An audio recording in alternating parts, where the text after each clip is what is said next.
Hi, I'm Dave Ehlers, Superintendent of Coloma Community Schools. If you were unable to attend one of our public presentations at our municipalities or our community forum, you can watch this and see the same presentation that was shared publicly.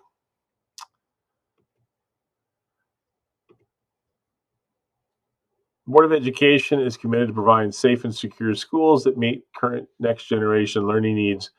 This bond is more about addressing the next generation learning needs, as the district has done a great job in utilizing grant monies and some sinking fund dollars to provide security cameras, secure accesses, and vestibules to restrict access. There's a little bit of safe and secure in terms of classroom window replacement in this bond that I will cover later, that will provide the students with cover should they have to have lockdown due to an external threat. But most of what you're going to see here, at least in Proposal 1, is meeting the next generation learning needs of students at Coloma Community Schools. The picture you see illustrated on this slide is one of the third grade restrooms at Coloma Elementary. They're well maintained, but again, we maintain the facilities very well, but there are some major infrastructure replacements that are needed and replacements that need to be made that our sinking fund cannot capture alone. The sinking fund was put in place to do some of those things like upgrade securities, take care of parking lots and roofs, but they don't generate enough revenue to do the kind of work that we're talking about here. The board has also developed a strategic plan that includes facility improvements that are in line with support our educational goals. And I think the board has done a great job of identifying needs and not wants.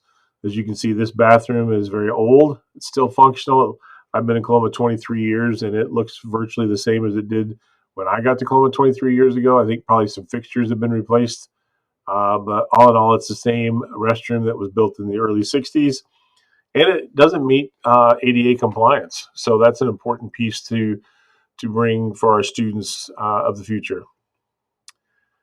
One of the questions we got last time on the bond last year, and we learned from, was the impact of facilities in the education. Some questioned how the facilities remain, the status of the facilities and how it would impact education. As you can see, this study shows 16% improvement for factoring all things, leaving only the environment.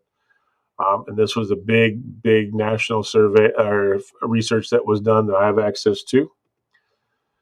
A little deeper into it, I think it became pretty self-evident for some people that lighting and air quality and temperature are three major factors that help influence educational outcomes for our students, with light and air quality being the top two. Those are addressed in Proposal 1 mostly, and in Proposal 2, temperatures addressed more. But I don't think if you have better lighting, if you have better air quality, you're going to learn better. Take all these into effect, and you can look at this and pause this and analyze the slide. But there's a 75% variance in pupil performance, which comes directly from the classroom itself, and 15% of a student's improvement is tied to that classroom. I think it's easy to see from the research that classroom environment matters more than you would expect. And if you doubt that, I think about your living conditions. You want the best living conditions you can have because that affects how you live. So this affects how these kids learn. Some more work that the board did after the bond failed last May was they went back to the community. They can put a survey out and submit it community-wide. They analyzed the responses. They collected information themselves from conversations they had with voters and community members. And we held a couple community forums and solicited feedback. Took all that together and compiled and made some adjustments that you see here based on that feedback. Before we get into too much detail about it, we did receive a lot of questions about financial information for schools and how schools are funded. You can see on the screen in front of you 4 buckets. These are the 4 basic ways that we draw revenues to support what we do in school. General fund dollars, and I'll discuss those in more detail. We get grant monies, and I'm not talking about grants like from the Berrien Community Foundation or from Whirlpool. I'm talking about a lot of the grants we get are federal and state grants. They're very stringent in the requirements. They require us to do certain things or not utilize the money. For example, we just had a small grant to help with security infrastructure. We provide a message system around the secondary campus that involved installing TV screens around the campus that could be used in the event of emergency to disseminate information. Um, if we chose not to do that, we wouldn't get the money for it, and we wouldn't have that device. But some people might question, why would you spend money on that device? So if you work in a government entity, you understand grants. If you don't, I can just tell you they're very stringent and very only can be applied. And if you don't use it, you don't get it. And when you do use it, what's left has to go back to the source. Then you have bond dollars, and these are sinking fund dollars and bond dollars. And right now we do have a bond from 2011-12 that made some major renovations to districts that we're very happy and thankful for. And then there's donations, and we just simply do not get some of the donations that some of our neighboring districts do on the magnitude to do any kind of work like this. So talking about, we get people say, well, I pay taxes to the school. What happens to that? Why doesn't that take care of it? So the taxes that you pay to the school, if you're a resident of Coloma Community Schools, is what comes to the general fund revenue. And this comes from the Headley override, which is the non-homestead millage renewal rate that is put out every 3 to 4 years on the ballot, and allows us district to levy 18 mills on non-property, non-resident homesteads and businesses. So that money allows us to draw our full foundation allowance from the state that was set this year at $9,608. And for our 1,182 students we had in the fall, we get to draw that amount. You can see that the $3,445.50 comes from that local 18 mil tax. Because the voters approve that for us, the state then kicks in the other 6,100 and some change to make us whole. For some reason, if the voters chose not to renew that Headley override next time we're on the ballot, we would only get that $3,400 to operate our district, and we would have to make major cuts in order to function and survive. It's happened before to districts, then they go back out and get it approved, but that is how we get our general funding for our school district. That money is then used in this pie graph. This is how we operate. So you can see 78% of our district expenditures of salaries and benefits. And this big chunk is 8% is for purchase services. And a lot of that is for people that we contract from third parties, because we may not have the need for a full person. So we contract with a party to do a service for us at a part-time rate. And that person also works for another district. So a lot of that is also related to salaries. It puts us in about the 83 to 85% range for salaries, which is standard for a school district. So this is the money we have to operate the district, and obviously how that money is dispersed allows us to do things. So we're asking for money to help reduce maintenance costs, which you can see utilities and repairs are about 7% of our budget. Any money saved that could reduce that slice of pie would then be able to go somewhere else, maybe pay our teachers more, provide better curriculum resources, purchase computers. The list is on and on, but it would go back into the classroom to educate our students. All right, enough with all the background information. Proposal 1 is a $12.5 million, just under $12.5 million proposal. That's an important number because about 25 respondents to the survey who voted no said they would vote yes if the board kept the proposal to $12.5 million or below and kept it to essentials. So in our elementary school, which was originally built in 1956 and has had several additions, 61, 63, and 71, in those classrooms that were built then, they would be gutted and completely remodeled. New flooring, new ceiling grid, new LED lighting, casework for storage, marker boards, new windows, again, energy efficient windows that help provide safety from outside viewing when students are in a lockdown from an external threat. We would also match and upgrade the library and corridor lighting to LED to provide better lighting for our kids. Remember back to that 21% impact on student learning. The boiler that heats that building is a 1971 boiler and is nearing its end of life if it hasn't already exceeded its anticipated life, and is going to have to be replaced very soon.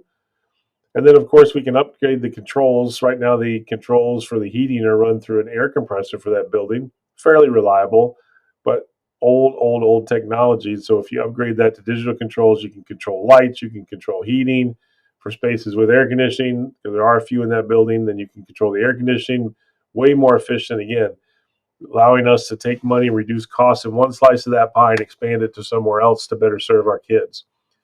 Every one of the buildings that we're talking about would have a little bit of technology upgrade for infrastructure to support education. It's just so essential to what we do nowadays. And then if you're going to remodel classrooms, you put new classroom furnishings in them too, to provide a safe environment and a mobile environment for our teachers to group kids together and do different activities to learn. So in this picture, you can see mostly the north building itself, the old high school or the old middle school, depending on middle school north, depending on when you went to school here. The all-wood gym you can see, and then the white roof area is the intermediate building itself, which was built in 1971. So this is about improvements for that site. And we're proposing to demolish the north building and abate the asbestos that's contained in it. It was built in 1929, and I'll get into a little bit of that, but it just doesn't support what we do anymore or is not needed. We would install a new mechanical system for the all-wood gym because the mechanical that is existence in that building is 1965 or older in places and is way past its end of life and needs to be replaced. And it's also tied to the north building, so we would put something new in there. That money for that mechanical system is captured again in proposal 2, and I'll get to that later. We would replace the corridor lighting in the intermediate to upgrade that to LED so that it matches what's in the classroom. We would have some new exterior windows that are rusting and not energy efficient replaced, as well as some exterior doors on the intermediate building. And then again, a small amount for technology upgrade to keep the infrastructure working at a high-speed internet rate for our kids to learn. All the kids in our district are one-to-one computing devices, so wireless internet in our buildings is essential to what our teachers do on a daily basis and are asked to do with our kids. So why would we demolish the old north building? It is a beautiful building. Both of my kids attended school in that building when they were in 5th grade. But it is not had kids in it since 2014. The district doesn't need it at its current size, nor is it projected to need that space for classrooms. So right now it's allocated for storage. You can see through some of the pictures that it's had some issues, roof leaks and things like that have been fixed. But we didn't beautify the inside, fix the interior to make it look like nothing happened. And every stairwell, every restroom in a building has stairway up or down, and they're very small and narrow and not handicap accessible. The classrooms itself are not very big. The electrical needs in 1929 were much different than 2024. Wouldn't support anything that we do, and would probably limit us to about 16 kids per class. And again, beautiful building, well maintained for the most part, but the windows are very single pane, not insulated, not efficient. It would, again, money spent in this building comes out of that pie. And if we're not spending money for this, then we can put it back in that pie and put it back towards educating our classrooms. The junior high is pretty quick. A lot of work was done at the last bond, and again, we appreciate the voters approving that. What wasn't done were the bathrooms were not renovated. We have 4 bathrooms here that are original 1971 bathrooms. Again, some of the fixtures have been updated over the years, but the bathrooms are virtually the same as they have been. Again, they're not spaced out for ADA compliance either to allow wheelchair accessibility. So that creates a problem for us. And then, so we're asking to upgrade them, to upgrade the corridor lighting to LED, get more efficiency, which means more money put back into education. And then replace the cracked sidewalks out in front of the building, in front of the junior high, and in front of the gym, as well as, again, support the technology in this building with some infrastructure upgrades to provide some long-term capabilities for our students. The high school in the 1991 or 92 gym, very little is done to the gym. I'll get to that. Right now, we're talking about renovating 28 classrooms that were built in 1965, replacing all their windows with energy efficient windows and windows that provide limit viewing from the outside should we have to get in a external threat and get in a lockdown. We installed new door hardware in the high school. A lot of people don't know it, but doors that have round knobs on them are not considered ADA compliant. The high school receives a lot of money from the federal government for CT career and technical education, and so we need to make that ADA compliant by putting lever door handles throughout the building. That gets quite expensive. We need to replace the lights with LEDs again, ceiling grid, flooring, casework, pretty much the same as I talked about in Coloma Elementary with those classrooms. In our 3 shops, we have a machine tool shop, an auto shop, and a welding shop. We need to replace the lighting and upgrade that to help with their education as well, and replace the air handlers that are 1965 air handlers to provide cleaner, fresher air for our students who are generating a lot of I don't know, pollutants are the right word, but welding puts smoke in the air. The autos in the shop provide exhaust in there that needs to be moved out of there. So it would be much better for the kids. Again, we would install digital controls, as that building is ran off an air compressor as well that works well but is old and inefficient. It will allow us to manage that. Again, lighting, heating, cooling, everything would be controlled digitally to maximize its use and save energy dollars. We would have some technology upgrades to support what they do in that building as well, with classroom furnishings replaced in all the new classrooms. One small thing in the locker room areas in the new gymnasium, there was some way outdated tile that you can't even think about getting, and we've exhausted our supply that was left over when the gym was built to replace. The locker rooms take a pretty good beating as they're year round, and it's time to replace the flooring in there for safety purposes and to make the facility whole again. That ends proposal 1.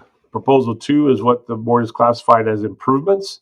Comes in at just under $12 million. It's important to point out that if proposal 1 were to pass and proposal 2 was passed, all is good. But if proposal 1 fails and proposal 2 passes, we cannot move forward with proposal 2, and I'll cover that here in this next slide.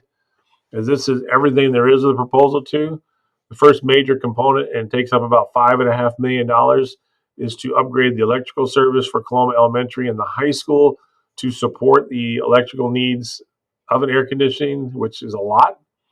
And then it just wasn't made for that when they were built. And then each classroom that currently has a unit ventilator in it now would get a new unit ventilator, which provides the fresh air and the heat in the winter. And they would come with its own compressor for air conditioning, and that in every classroom. So that's a lot of units getting installed, a lot of electricity needed. That represents about $5.5 million of the project. The rest of the project is to demolish the Allwood gym and build a new, similar square footage, similar design, 13,500 square foot gym. Nothing fancy, just a gym that suits our physical education needs for our 4th and 5th grade kids, as well as still allows our community groups to come in at night and use them for practices and youth sports. And it would allow us to move the playground that currently is on West Street to the footprint of the old Allwood gym to get those kids in a safer, more secure place away from the road. As you can see from the picture, you can see where the new gymnasium is proposed to move to the front of the building and hook up to that secure vestibule area up front. And then the playground would then go where the old Allwood gym is. You can see the side-by-side proposals, again, essentials versus improvements. You can flip back and rewind this video to see a more detailed look. You can hit our webpage to see a lot more detail on what proposal 1 and 2 are. But proposal 1 is mostly about upgrading our educational facility to support student learning and help us improve the educational outputs that we get, outcomes that we get. Proposal 2 is about providing some air conditioning to those classrooms and removing the Allwood gym. People ask, what have we done to show that we take care of money? Well, if you go to our website and you can look at, there's a spot on there where you can see all our financial reports over the last several years. We get glowing financial reports from our independent third-party auditor that has to audit us every year. We take care of the money. We spend it appropriately. A few years ago, we refinanced the 2012 bonds to save the taxpayers $2.25 million. That's lowering the millage rate for our taxpayers. The bond proposal for financing that we're talking about now is 19 and a half years. Most schools go out for 29 to 30-year bonds, so we're going to pay less interest over the course of time and save our taxpayers. And proposal 2, if it passes, can be done in 2 series, which would allow us to have less interest costs. So we would have money sitting in the bank. We would draw it. We need it. As I go back here, as you look at proposal 1 and 2, the reason proposal 2 cannot move forward without proposal 1 passing is the mechanical that I talked about being used for the all-wood gym. Once the north building was torn down, there's a dollar amount assigned to that. That money is recaptured if the gym is torn down as part of proposal 2 and used for the mechanical of the new gym. So we're not allowed to have that money allocated at both spots and only use what's necessary. We're only allowed to allocate that once. So it's in proposal 1 and would be used in proposal 2 if needed. So proposal 1 is a 0.9 or 90 cents on every $1,000 of taxable value. Proposal 2 is 0.85 or 85 cents on $1,000 of taxable value. Here's a representation of how that affects you. So in 2022, you can see that the green line dropped down to 23. That's when the board was allowed to refinance those bonds and lower the millage rate and reduce the amount of tax rate that you have. The yellow indicates on top of the green, and then out to the right where it's just yellow would be proposal 1 being added. And you can see that the taxpayers are being asked to pay less in 2024 than they were paying in 2022 by adding new monies. A lot of people don't understand with a school bond. Well, let's go back to a fire millage for say is if it's taxed at 1 mil for 10 years, then that is 1 mil of your property values for 10 years. The school is borrowing an amount of money, in this case, the proposal 1, $12.4 million, and having to make a payment. The taxpayers make that payment via the millage set by the board. The first year, it'd be a 0.9 increase. Over the last 10 to 15 years, property taxes have went up, allowing the board to reduce millage rates along the way. If that trend continues, you will not be paying more over time. You'll be paying a standard amount, basically. As property taxes increase, the board is allowed to lower the millage rate. So if your property taxes go up, you're not paying more money to the school. Proposal 2, if proposal 1 and 2 passes, you can see depicted on here, both of them are depicted. That's a 1.75 increase, and that does take us above the 2022 rate and out to about 2039, where it would then fall below. So that is an increase for sure, and a total of $24,380,000. But again, in 2022 to 23, the board was able to lower the millage rate that our taxpayers pay due to interest savings and refinancing. This is an example of some areas, schools, and where Coloma fits into that to kind of fit us in. What we're asking for kind of puts us in between there with the Niles and Brandywine schools, well below what Watervliet assesses. And if St. Joe's bond passes on Tuesday, they would be one of the highest in the area at 5.65. We're just asking to do what we think is necessary to keep providing a great educational facilities for our students and great working conditions for our staff. Obviously, we're past this March 28th, and if you vote by absentee ballot, you have them, and hopefully you get them sent in, and we thank you for voting. We encourage you to get out on May 7th and vote. You'll get, if you're a Coloma parent, you will get several reminders on Tuesday to get out and vote, but whatever your opinion, get out and vote your opinion and be heard. In terms of construction, a couple of things were asked. It's basically a 2 to 3 year project, depending on what gets done. You design a project one summer, they do the work, or one school year, and then the next summer they do the work, and then they would probably do the high school the next year, design that work during the school year, getting input from students and staff who use the facilities, and then doing that work over the summer. Somewhere along the way, the demolition of the all-wood and the north building potential all-wood would be done, and construction of a new gym would be done over that complex. But again, a 2 to 3 year timeline if both bond proposals pass. Again, I want to thank you for taking the time today to watch this and bear with me as I walk through this. If you have questions, there's a place on our webpage to leave the comment. If you remember my email address, you can certainly reach me by my email address here on this page and ask a question. I will get back to you. But again, we encourage you to get out and vote on May 7th, and we appreciate the time and energy that you've expended watching this and learning about our district and what we do and what we're asking of you as voters. Thank you.